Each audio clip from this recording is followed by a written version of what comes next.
बिस्मिल्लाहिर्रहमानिर्रहीम।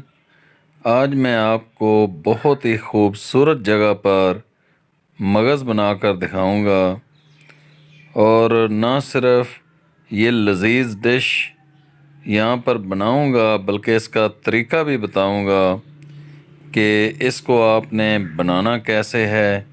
और इंतहाई आसान रेसिपी है, आप अपने घर के अंदर भी ये ज़रूर ट्राई करें। पाकिस्तान में यूट्यूब पर सैकड़ों चैनल ऐसे हैं जिन पर खाना बनाने की तराकीब वगैरह बताई जाती हैं, और दुनिया भर में हज़ारों चैनल हैं। लेकिन मैं ऐसा क्यों करता हूँ कि अपनी कोई भी डिश बनानी होती है तो उसको मैं पहाड़ों के अंदर जाकर या खूबसूरत नज़ारों के अंदर क्यों बनाता हूँ। कभी आपने इस पर सोचा है? तो भाइयों, मेरी कोशिश ये है कि मैं अपने पाकिस्तान की, अपने मुल्क की, इन शुमाली इलाका जात की जो खूबसूरती है वो भी पूरी दुनिया को दिखा सकूं। तो दोस्तों, शुरू करते हैं आज की ये बहुत ही लजीज किस्म की डिश बनाना। तो सबसे पहले फ्राई पैन के अंदर मैंने पानी डाल दिया है, और उसके अंदर अभी मैं ये मगज़ डाल रहा हूँ, और इसको मैं थोड़ा सा बॉयल करूँगा ताकि इसके अंदर अगर कोई खून जमा हुआ है या कोई और इस तरह की जो चीज़ें हैं वो बाहर निकल सकें। इसको मैंने पहले साफ़ कर लिया है। इसके ऊपर एक बारीक सी झिल्ली होती है, उसको मैंने इससे हटा दिया है, और अभी मैंने इसको बॉयल करने के लिए यहाँ पर रख दिया है। तकरीबन 5 से 7 मिनट इसको बॉयल हमने करना है, और उसके बाद इसको पानी से अलहदा कर लेना है।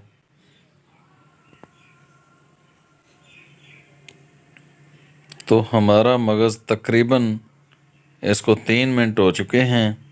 2 मिनट और हम इसको इसी तरह बॉयल करेंगे।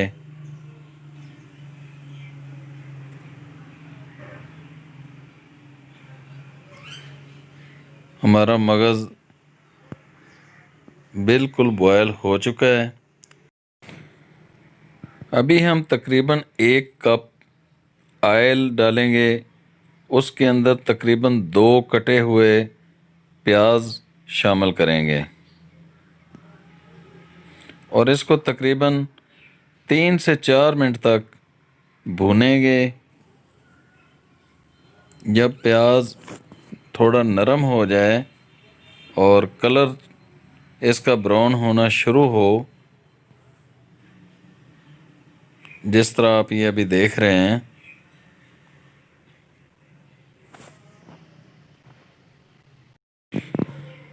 तो उस वक्त इसके अंदर अदरक और लहसुन जो बारीक करके मैंने रखा हुआ था वो इसके अंदर शामिल करेंगे, और तकरीबन 2 मिनट तक इसको मज़ीद भूनेंगे।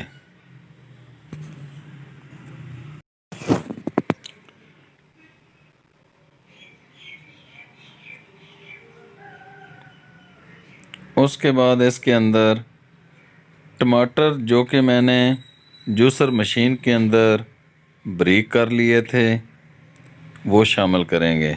तकरीबन मैंने 2 टमाटर इसके अंदर छोटे दरमियाने साइज़ के 2 टमाटर शामिल कर दिए हैं, और इसको मज़ीद कोई 2 मिनट तक भुनाई करेंगे। तो हमारा मसाला तैयार हो चुका है। अभी इसके अंदर हम बाकी मसाला जात शामिल करेंगे। तो सबसे पहले 1 चम्मच मिर्च हम इसमें शामिल करेंगे, हल्दी 1 चम्मच, मसाला 1 चम्मच, हिमालयन नमक हस्बे ज़ायका मैं तकरीबन इसके अंदर 1 चम्मच ही ऐड कर रहा हूँ। زیرہ تھوڑا سا اس کے اندر ڈالیں گے، تھوڑا سا بچا لیں گے، وہ آخر میں خوشبو کے لیے کام آئے گا۔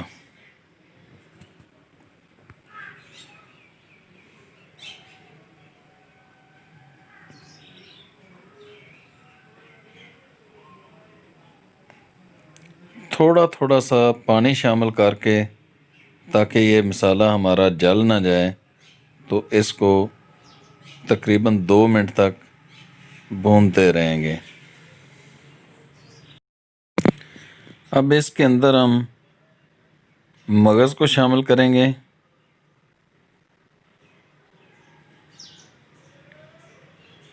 اور اس کو تقریباً 5 منٹ تک بھونتے رہیں گے۔ تو دوستو، یہ قدرتی مناظر دکھانے کا مقصد آپ لوگوں کو گھر بیٹھے پاکستان کی خوبصورتی دکھانا ہے۔ آپ لوگ یہ ریسیپیز گھروں کے اندر بھی بنایا کریں، یہ انتہائی آسانی سے بن جانے والی ریسیپیز ہیں۔ امید ہے کہ آپ کو میری آج کی یہ ویڈیو پسند آئے گی۔ تو جن دوستوں نے ابھی تک میرا یوٹیوب چینل سبسکرائب نہیں کیا ہے تو ان سے گزارش ہے کہ اس چینل کو سبسکرائب کریں اور میری ویڈیوز کیسی ہوتی ہیں اس کے بارے میں اپنی رائے کا اظہار بھی کیا کریں۔ تقریباً 5 سے 7 منٹ اس کو پکانے کے بعد اس کے اندر ہم باریک کٹی ہوئی ادرک شامل کریں گے، اسی طرح باریک کٹی ہوئی سبز مرچ، جو کہ 3 سے 4 سبز مرچیں تھیں، ان کو شامل کریں گے، اور اس کے اندر سبز دھنیا جو کہ باریک کٹا ہوا ہے وہ شامل، اور تھوڑا سا دھنیا بچا لینا ہے تاکہ آخر میں خوبصورتی کے لیے اس کے اوپر ڈالا جا سکے، اور اس کو تقریباً 4 سے 5 منٹ تک مزید پکانا ہے۔ ابھی آخر میں اس کے اندر کالی مرچ تقریباً 1 چمچ، اور وہ تھوڑا سا بچا ہوا زیرہ جو کہ خوشبو کے لیے ہم نے بچا لیا تھا، اور تھوڑا سا دھنیا اس کے اندر ہم شامل کریں گے، اور اس کو تقریباً 1 سے 2 منٹ تک مزید پکائیں گے۔ تو الحمدللہ ہمارا مغز بالکل تیار ہو چکا ہے۔ تو دوستو، آج کی ویڈیو آپ کو کیسی لگی ہے؟ اپنی رائے کا اظہار آپ نے ضرور کرنا ہے، اور جن دوستوں نے ابھی تک میرے اس یوٹیوب چینل کو سبسکرائب نہیں کیا ان سے گزارش ہے کہ اس کو سبسکرائب کر کے میری حوصلہ افزائی کریں۔ ملیں گے انشاءاللہ ایک نئی ویڈیو کے ساتھ، اس وقت تک اپنا خیال رکھیے گا، میرے لیے بہت ساری دعائیں کیجیے گا۔ اللہ نگہبان۔